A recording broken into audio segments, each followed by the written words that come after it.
Hello dear students, as you know that we are discussing about the methods to calculate national income, and in my previous videos I have explained you about the expenditure method, how to calculate national income through the expenditure method, and we have also done some numericals on it. Today I am going to explain you how to calculate national income using income method. So let's start with the income method. Dear students, आज हम लोग पढ़ेंगे income method, जिसको हम लोग factor payment method भी कहते हैं और डिस्ट्रीब्यूटेड शेयर मेथड भी कहते हैं. ये इसका अलग नाम है, तो इसका ध्यान रखना है आपने. और कौन कौन से इसके नेम्स हैं देखो. इसमें क्या क्या चीज़ें आती हैं. इनकम या फैक्टर पेमेंट कह लो या डिस्ट्रीब्यूटेड शेयर मेथड कह लो. इसमें होता है national income is measured in terms of payment.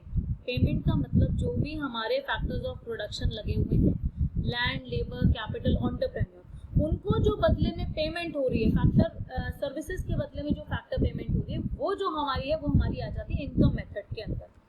जैसे लैंड पे होता है रेंट, लेबर को वेजेस, कैपिटल पे इंटरेस्ट एंड एंटरप्रेन्योर को प्रॉफिट मिलता है. इसके मेन कंपोनेंट कौन कौन से होते हैं. कंपेंसेशन ऑफ एम्प्लॉइज, जिसमें हमारा जो लेबर का पार्ट है वो कवर हो जाता है, जिसमें सैलरी एंड वेजेस आता है. Mixed income of self employed, इसमें चारों चीजें आ जाएंगी. चारों चीजों का मतलब land, labour, capital and entrepreneur. Land, labour, capital और एंटरप्रेन्योर मतलब जैसे अगर मैं खुद अपना काम कर रही हूँ, मेरे पास जमीन थी या मेरे पास बिल्डिंग थी, मैंने लगा दी, तो मैं खुद को रेंट नहीं दूंगी. लेकिन जब क्योंकि प्रोडक्शन हो रहा है तो हम उसकी एक इम्प्यूटेड वैल्यू, एस्टिमेटेड वैल्यू लगा सकते हैं.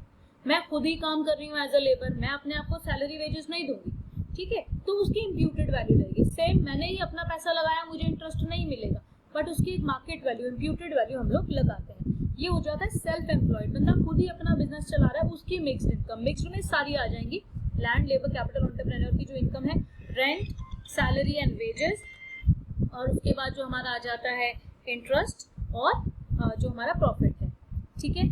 फिर आ जाता है ऑपरेटिंग सरप्लस. ऑपरेटिंग सरप्लस के अंदर हमारी कौन कौन सी चीजें आ जाती हैं, जो बाकी चीजें हमारी बची.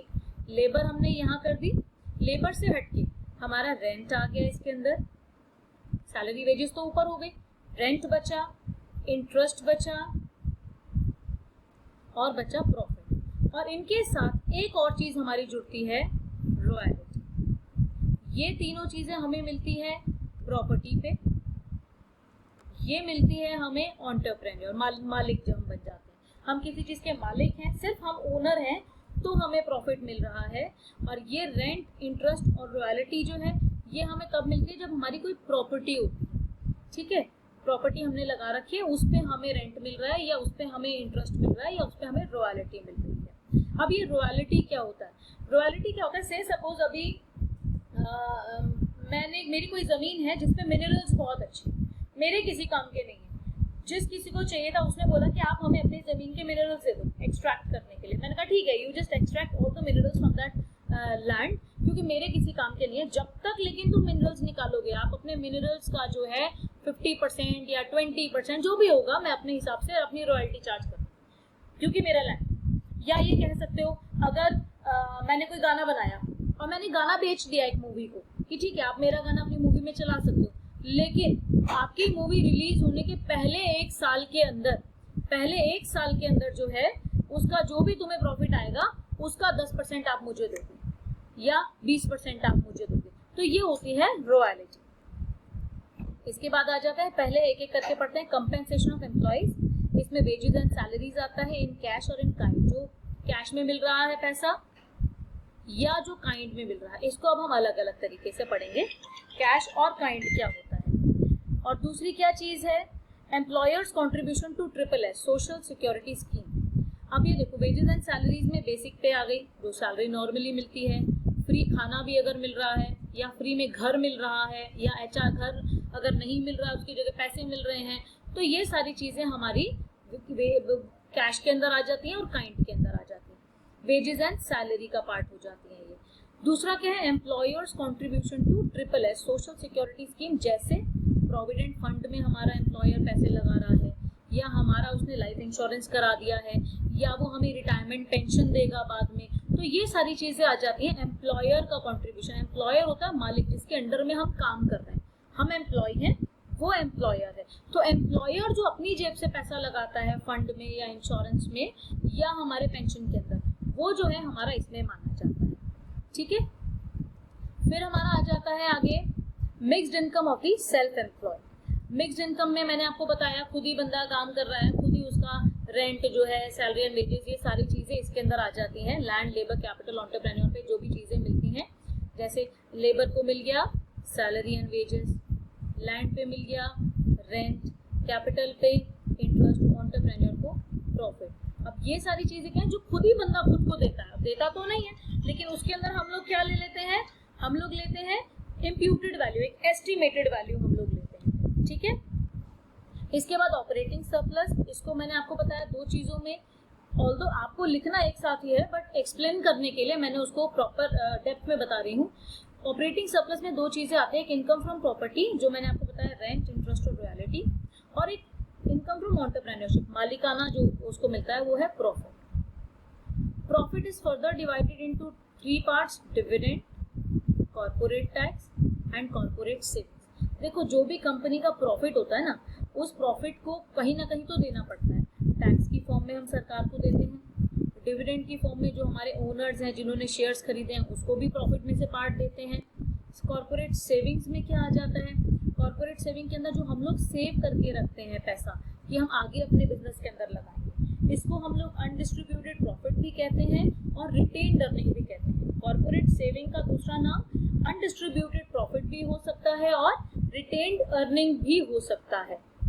आई hope it is very much clear to you now. फिर हमारी NDI एट फैक्टर इनकम या NDP एट FC लिख सकते हो इसको, net domestic product at factor cost. कैसे निकलता है, पहला कंपेंसेशन ऑफ एम्प्लॉयज जिसके अंदर वेजेस एंड सैलरीज आ जाती हैं कैश और काइंड में, और एम्प्लॉयर्स कंट्रीब्यूशन आ जाता है जो अभी मैं आपको ऑलरेडी बता चुकी हूँ। दूसरा मिक्स्ड इनकम आ गया, तीसरा ऑपरेटिंग सरप्लस आ गया जिसमें रेंट, इंटरेस्ट, रॉयल्टी आया और प्रॉफिट आया। प्रॉफिट के 3 पार्ट आए। यही चीज जो पहले मैं बता चुकी हूँ, अब मैंने इकट्ठा करके यहाँ पे बता दिया कि इन तीनों को ऐड करके हमारा क्या निकल के आता है, NDP एट FC। ये हमारी डायरेक्ट होती है डोमेस्टिक इनकम। अगर आप लोगों ने मेरी पुरानी वीडियोस देखी होंगी तो उसमें मैंने एक्सपेंडिचर मेथड से नेशनल इनकम निकालना सिखाया है। तो उसमें क्या होता है, नेशनल इनकम का क्या एग्रीगेट होता है, NNP एट FC, और डोमेस्टिक इनकम का एग्रीगेट होता है NDP एट FC। ये खास ध्यान में रखना है, डोमेस्टिक इनकम के लिए D होता है बीच में, नेशनल के लिए N होता है। बाकी हम नेट में ही देखते हैं और फैक्टर कॉस्ट में देखते हैं, दोनों चीज। अब अगली चीज देखो, इसके ना क्या क्या चीजें हम इंक्लूड करते हैं। इंटरेस्ट तो हमने बोल दिया कि हम इंटरेस्ट इंक्लूड करते हैं कैपिटल में, लेकिन इंटरेस्ट भी तो कई तरह का होता है। कौन सा इंटरेस्ट हम इंक्लूड करते हैं और कौन सा इंटरेस्ट एक्सक्लूड करते हैं। सबसे पहले देखो कौन सा इंटरेस्ट हम इंक्लूड करते हैं, जो हमें बैंक डिपॉजिट से पैसा मिल रहा है। सपोज मेरा एक बैंक अकाउंट है, बैंक में मैंने पैसा जमा कर रखा है और बैंक मुझे बदले में इंटरेस्ट दे रहा है, वो जो पैसा है वो हम इंक्लूड करते हैं। ठीक है, डिबेंचर्स पे जो इंटरेस्ट है वो हम इंक्लूड करते हैं। क्यों, क्योंकि बैंक जो वो पैसा है वो कहीं ना कहीं प्रोडक्शन के लिए लगाएगा, और जो भी पैसा हमारे इकोनॉमी के अंदर कोई गुड्स एंड सर्विसेज प्रोड्यूस कर रहा है, वो पैसे का इंटरेस्ट अगर हमें मिल रहा है तो हम उसे नेशनल इनकम के अंदर ऐड जरूर करेंगे, कोई प्रोडक्शन हो रहा है तो। ठीक है, bonds come under interest income. अगर बॉन्ड्स की बात करते हैं वो इंटरेस्ट इनकम के अंदर ही आएगा, उसका इंटरेस्ट जो मिल रहा है वो आएगा। अब कौन सा इंटरेस्ट नहीं आएगा, हम कहते हैं कि इंटरेस्ट तो आना ही आना है क्योंकि कैपिटल पे इंटरेस्ट है, लेकिन नहीं, हर इंटरेस्ट नहीं आएगा। अब देखो कौन सा नहीं आएगा, interest paid by government on public debts. सरकार ने लोन ले रखा है जनरल पब्लिक से, उस पे अगर वो देती है, इंटरेस्ट देती है, तो वो ऐड नहीं होगा। क्यों, loan taken are used for consumption purpose. हम ये मानते हैं कि सरकार ने अगर लोगों से लोन लिया है तो वो अपने उस एक्सपेंडिचर के लिए लिया होगा जो कंजम्पशन पर्पस के लिए यूज हुआ है। हम नहीं मान के चलते कि वो प्रोडक्शन के लिए यूज किया है, राइट। तो वो अपने कंजम्पशन के लिए यूज किया है, जब कोई प्रोडक्शन नहीं हो रहा तो उस पर जो भी इंटरेस्ट है वो ऐड नहीं होगा। और दूसरा, जो भी कस्टमर्स पे कर रहे हैं इंटरेस्ट, सपोज मैंने बैंक से लोन लिया है और मैं बैंक को पे कर रही हूँ इंटरेस्ट, ऑब्वियसली लोन के बदले में इंटरेस्ट दूंगी, तो मैंने एज ए कंज्यूमर लिया है। कंज्यूमर क्या करेगा, कार लेगा, अपना घर बनाएगा, ठीक है। उन चीजों के लिए अगर हम लोन लेते हैं तो वो हमारा प्रोडक्शन में नहीं माना जाता। कार मैंने अपने पर्सनल यूज के लिए ली, क्या प्रोडक्शन हुआ? कोई प्रोडक्शन नहीं। वहीं अगर कोई प्रोड्यूसर ने लोन ले रखा, प्रोड्यूसर बैंक को लोन इंटरेस्ट दे रहा है, वो इंक्लूड होगा। Interest paid by producer to the bank will be included, क्योंकि प्रोड्यूसर अगर ले रहा है तो वो अपना प्रोडक्शन करेगा। कंज्यूमर अगर दे रहा है तो हम ये मान करते हैं कंज्यूमर जो है कंजम्पशन पर्पस कर रहा है, वो प्रोडक्शन नहीं हो रहा, तो हम उसे नेशनल इनकम में इंक्लूड नहीं करते हैं। आगे आ जाते हैं। कंपेंसेशन ऑफ एम्प्लॉइज के अंदर क्या क्या आता है। कैश की अगर हम बात करें, सिर्फ कैश की, इसको वीडियो जब आपके पास आएगी तो भी आप इसको जरूर आप लिख लीजिएगा। Compensation of employees in cash आता है, वेजेस एंड सैलरीज जो कैश में गया, बेसिक पे, DA, HRA, over time allowance, bonus and commission. वैसे तो ये सारी चीजें हमें क्यों पता होनी चाहिए, क्योंकि कई बार क्वेश्चन के अंदर ये चीज अलग अलग भी आ जाती है, तो हमें पता होना चाहिए ये कैश के अंदर इंक्लूड होगा। Sick leave allowances. और काइंड में क्या क्या आएगा? काइंड में आ जाएगा हमारा फ्री घर जो हमें मिल रहा है, जैसे मैंने आपको एचआरए बताया, मेडिकल फैसिलिटीज, फ्री यूनिफॉर्म मिल रही है, फ्री फूड मिल रहा है, फ्री एजुकेशन मिल रही है हमारे बच्चों को। तो ये सब क्या है? Compensation of employees in kind. तो ये चीजें हमें अपने नोट्स में जरूर इसको मेंशन करना। नेक्स्ट है employers contribution to triple S. अब employers contribution to triple S क्या है? ये सब अभी हम वेजेस एंड सैलरीज में ही पढ़ रहे हैं, क्योंकि वेजेस एंड सैलरीज में क्या था? Wages and salaries in cash and kind, और दूसरा employers contribution to triple S. ठीक है, एम्प्लॉयर्स, ये ध्यान में रखना, ये एम्प्लॉयर का होना चाहिए। इसमें क्या क्या चीजें हैं जो वो प्रोविडेंट फंड के अंदर अपनी जेब से लगाता है, लाइफ इंश्योरेंस देता है, कैजुअलिटी इंश्योरेंस देता है, या हमारे रिटायरमेंट के बाद पेंशन देता है। तो ये सारी चीजें हमारे एम्प्लॉयर कंट्रीब्यूशन के अंदर आ जाती है। वैसे तो नॉर्मली जो है हमें क्वेश्चन के अंदर डायरेक्ट गिवन होता है एम्प्लॉयर्स कंट्रीब्यूशन, ये अलग अलग गिवन नहीं होता है, बट स्टिल अगर आता है तो आपको मालूम होना चाहिए। ठीक है, अब देखो एक्सपेंडिचर मेथड में हमने क्या पढ़ा था, जिन्होंने वीडियो देखी होगी, हमने पहले ऐड किया था private final consumption expenditure, government final consumption expenditure, gross domestic capital formation, government final consumption expenditure, net exports, produce ये household sector, producer sector, government sector and rest of the world. इनको add करके हमारा निकल के आया था GDP at 10, क्योंकि जो भी हम खर्चा कर रहे हैं, प्रोडक्शन हो रहा है, प्रोडक्शन के अंदर देखो अगर हम कोई इन्वेस्टमेंट भी कर रहे हैं, कोई मशीन भी ले रहे हैं, तो उसकी वैल्यू डेप्रिशिएट होगी ही होगी, है ना, तो हमें डेप्रिशिएशन भी माइनस करना पड़ता है। और जो भी हम गुड्स बनाते हैं उसके ऊपर, गुड्स एंड सर्विसेज के ऊपर हमारे टैक्सेस भी लगते हैं और सब्सिडीज भी लगते हैं, तो एनआईटी भी हम करते हैं, तब हमारा जाके आता है एनडीपी एट एफसी। लेकिन जब हम इनकम मेथड की बात करते हैं तो हमारा क्या चीज ऐड हो रही है? रेंट, वेजेस, इंटरेस्ट, प्रॉफिट, यही चार चीजें हमारी ऐड हो रही है। अब इसके अंदर देखो, जब हमें रेंट मिल रहा है या वेजेस मिल रहे हैं, उसमें डेप्रिसिएशन कहाँ है? कोई सामान थोड़ी है, कोई मशीन थोड़ी है जो वैल्यू कम होगी, नहीं होगी। कैपिटल की वैल्यू कम नहीं होती, प्रॉफिट की वैल्यू कम नहीं होती, और उस पर कोई भी इनडायरेक्ट टैक्स नहीं लगता। इनडायरेक्ट टैक्स हमेशा गुड्स एंड सर्विसेज पे लगता है। ये तो हम डायरेक्ट इनकम की बात कर रहे हैं, पैसे की बात कर रहे हैं, तो यहाँ पर डेप्रिसिएशन की नीड नहीं है, इनडायरेक्ट टैक्सेस की नीड नहीं है, डायरेक्ट हमारा क्या निकल के आ जाएगा? NDP at FC. ध्यान रहे, इन सब चीजों को ऐड करके डायरेक्ट हमारी डोमेस्टिक इनकम निकल के आती है, जबकि एक्सपेंडिचर मेथड के अंदर हम जो भी चीजें ऐड करते हैं उसके अंदर हमारा जीडीपी एट एमपी निकल के आता है।